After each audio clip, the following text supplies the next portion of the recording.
Donc cette personne rencontre des problèmes de manque de collaboration avec son cheval, avec sa jument. Bien sûr que c'est une jument, les juments sont plus délicates. Il faut savoir que les chevaux, d'abord en introduction, c'est que les chevaux ne parlent pas. Donc leur manière de communiquer, c'est de dire, de se défendre, de secouer la tête ou d'avoir des comportements qui paraissent bizarres à l'humain, mais que, si on les traduit en langage cheval, peuvent nous apporter beaucoup de choses. Un cheval qui en début de travail est plus difficile qu'en fin de travail, c'est certainement un cheval qui soit avait des courbatures, soit il y a une gêne d'une selle, soit le cavalier en début de travail est un tout petit peu trop rigide. Peut-être qu'on conseillera de travailler à la longe d'abord, de manière à ce que cette jument-là se chauffe un petit peu à la longe, se détende, mettre ses muscles en place, ses articulations, justement pour porter le cavalier par la suite. Et ensuite, c'est vrai qu'on va demander des choses très très simples aux chevaux en début de séance, tranquillement, des choses assez simples, de manière à être sûr que la réponse du cheval ou de la jument soit oui, effectivement, à la demande. C'est-à-dire que si on demande simplement de tourner à droite, tranquillement ou pas, et que le cheval le fait bien, on lâche les rênes, on caresse, on dit oui c'est bien, on refait un petit cercle à gauche, pareil, on lâche les rênes, essayer d'avoir le moins d'exigences possible, et comme d'habitude, bien sûr, préparer ses demandes, préparer ce que l'on va faire, déjà d'une part sur le terrain, quelle vitesse, quel tracé, mais aussi quelle est la demande précise que je vais faire à mon cheval. Je la prépare, je la fais, et ensuite je relâche et je récompense. Si ma demande est correctement faite, le cheval va répondre correctement. J'ai toujours l'exemple de me dire, et si c'était un grand cavalier qui montait sur mon cheval, est-ce qu'il le ferait la même défense ou pas? Non, certainement pas. Donc, au cavalier de se remettre en question, bien sûr, c'est difficile, bien sûr. Mais la plupart du temps, c'est des cavaliers qui ont des demandes que le cheval ne peut pas comprendre, parce qu'elles sont ou à contraire, c'est-à-dire un coup de jambe avec la main qui résiste au moment où le cheval part, ou des actions qui deviennent contraires, des actions contraires. Une première action est demandée, et la deuxième, une seconde plus tard, c'est l'inverse. Donc les chevaux ne peuvent pas comprendre. Il faut des actions simples, préparées et relâchées. Partir de rien, préparer l'action, faire l'action et relâcher. Donc ça, on a de la compréhension. Et après, analyser le comportement du cheval. Si le cheval comprend bien, les oreilles en avant, respire normalement, c'est que cet exercice a été compris.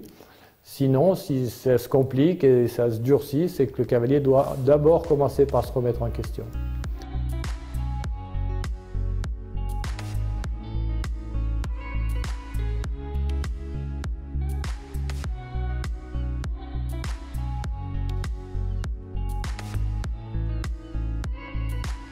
Donc ça, c'est des changements de comportement, des changements de vision du cheval, c'est-à-dire que le cheval tout d'un coup découvre quelque chose de nouveau.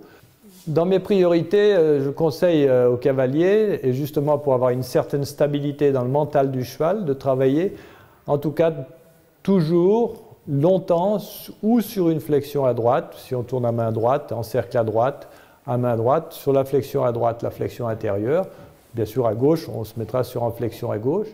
Mais souvent, c'est le changement de flexion et le cheval découvre nouvelles images, prend peur et change de comportement. Donc déjà à vérifier dans le cas de cette personne-là si son cheval travaille effectivement toujours bien sur une incurvation, mettons à droite ou le côté facile, ou à gauche son côté facile, si c'est son côté facile, de manière à avoir une certaine stabilité dans le comportement. Et surtout, quand on a un problème avec un cheval, c'est de se dire pourquoi il a cette réaction, pourquoi elle se bloque, pourquoi tout d'un coup elle dévie de mon travail, qu'est-ce qui s'est passé, qu'est-ce que j'ai fait une seconde ou 2 secondes avant, qu'est-ce que j'ai fait avec mes mains, qu'est-ce que j'ai fait avec mes jambes pour apporter ça. Parce qu'un cheval dans un pré ou à la longe, il ne se bloque pas, il n'y a rien à faire. Le blocage, c'est une réaction, c'est une façon de dire au cheval, au cavalier, qu'il y a quelque chose qui ne va pas, quelque chose qui ne passe pas, quelque chose qui me gêne, il y a une jambe qui me gêne, ou une main qui me gêne, ou qui m'empêche d'avancer mon épaule gauche ou mon épaule droite. Le cheval a cette façon-là de parler. Donc, analyser la situation, bien sûr. Pour certains, ce sera toujours dans un tournant à gauche, parce que le cavalier bloque sa main extérieure, par exemple, ou vice-versa, ou une jambe qui se bloque dans un tournant, et le cheval se bloque sur la jambe. La plupart du temps, c'est sur un cavalier qui est déstabilisé dans sa position et se raccroche avec une main ou avec une jambe. Et ça, ce raccrochage devient un ordre pour le cheval, un ordre qui est incompréhensible, parce que tout d'un coup, c'est une jambe droite, une jambe gauche, et une main droite, une main gauche. Le cheval dit, mais qu'est-ce que je dois comprendre? Les chevaux sont très sensibles. Donc, ok, j'ai un problème à tel endroit, qu'est-ce qui s'est passé avant? Qu'est-ce qui s'est passé avant? Pourquoi j'ai fait ça? Et éviter de retomber dans la même façon de faire, pour retomber, évidemment. On sait que les situations se représentent, bien sûr, si on ne change pas sa façon son comportement ou sa façon d'agir. Donc les situations se reproduiront tant qu'on ne changera pas notre comportement. Ça, c'est dans la vie de tous les jours aussi.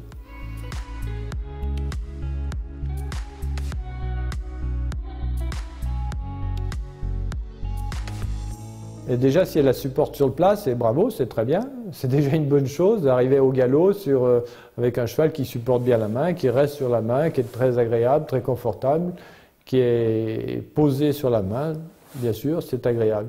Alors, voir à partir de quel moment, à l'abord, la jument ne supporte plus la main. Et à ce moment-là, qu'est-ce qui s'est passé, on va aller directement, dans la tête du cavalier à ce moment-là? Pourquoi ma jument ne supporte pas la main à l'abord? Est-ce que j'ai changé de position? Puisque sur le plat, ça allait bien, et à l'abord, bien sûr que vous avez changé de position, bien sûr que vous avez changé d'état mental, bien sûr que l'appréhension de l'abord va vous faire changer de position, et c'est là-dessus qu'il faut travailler. Donc l'exemple et l'exercice le plus simple, c'est de prendre un tournant, faire simuler des abords, quitte à mettre des tout petits obstacles ou des barres au sol, faire des abords avec des barres au sol, bien sûr, et voir que sur les barres au sol, ah ben oui, ça va. Oui, mais c'est dès que je monte la hauteur. Ah oui, c'est le cheval qui a peur de la hauteur ou c'est le cavalier? Donc c'est la question qu'il faut se poser. Et puis on s'aperçoit souvent que des chevaux, par exemple, qui ne sont pas sur la main, qui sortent de la main à 5-6 foulées de l'obstacle, parce que le cavalier a changé de position et d'attitude, bien sûr. En regardant l'obstacle, il a changé dans son mental, il a changé son comportement, changé les actions. Donc si ce même cavalier, on lui met un tournant, on peut essayer d'enlever complètement les barres de l'obstacle et de refaire le même tournement et faire un abord, passer entre les chandeliers, et on s'aperçoit que le cheval reste tranquille dans son galop sur la main.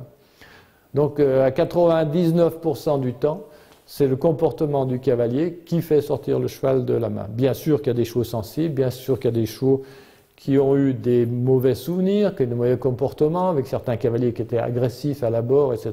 Donc ils changent de comportement. Mais normalement, si on fait progressivement sur des barres au sol, ensuite des cavaletti, ensuite des petites lignes d'obstacles, de croisillons, les chevaux reviennent tranquillement dans un état normal et restent sur la main.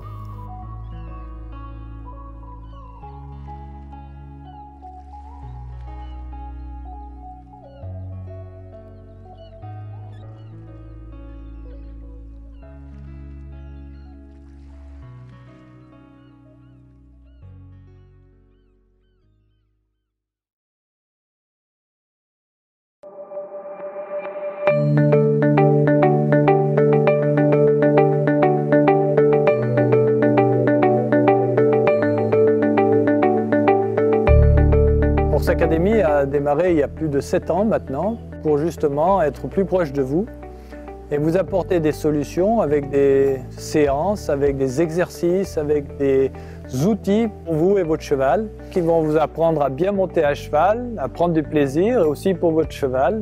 Et j'ai tellement de bons retours de personnes qui viennent me voir en me disant « Michel, tu as changé ma vie, j'ai enfin compris certaines choses, je te suis sur Horse Academy ». Ça m'encourage beaucoup à continuer et d'apporter du bien-être aux chevaux et aux cavaliers, c'est mon souci primordial. Mon palmarès sportif est en tout 13 médailles en championnat d'Europe, championnat du monde et Jeux olympiques. Je connais plein de méthodes d'équitation dans le monde. Je les ai tous analysés dans différentes disciplines du reste. Toutes ces techniques-là, je les ai affinées, améliorées dans la position du cavalier, dans l'attitude des mains, des bras, des jambes, du dos du cavalier, la façon de s'asseoir, pourquoi faire telle action, quelle est ma connexion avec le cheval. Et puis aussi, le contrôle du mental du cavalier, qui est vraiment important. Se séparer de la peur, se séparer des mauvaises pensées qui nous entravent pour utiliser notre potentiel au maximum et le potentiel du cheval aussi. Et toutes ces choses-là, vous pouvez le découvrir en regardant les vidéos, en allant sur Horse Academy. Comme je le dis souvent, ma méthode, elle s'applique à tout le monde, du cavalier débutant jusqu'au cavalier olympique. Sûr que ça devient, suivant le niveau, un petit peu plus fort chaque fois, un peu plus précis. Et je crois qu'il faut que vous arriviez à changer vos croyances et penser que, justement, vous êtes tous des champions, que souvent on se dit tiens je suis un peu trop nul ou c'est trop tard. Mais malgré tout, j'ai plus de 70 ans. Aujourd'hui je m'assouplis de jour en jour. On va le voir dans mes leçons, on le voit dans la vie de tous les jours. La façon de penser est vraiment importante. Croire en votre futur et aller jusqu'au bout de vos objectifs. Et moi dans ma philosophie c'est ça, c'est d'être optimiste, positif, analyser les choses et puis ensuite après on va de l'avant.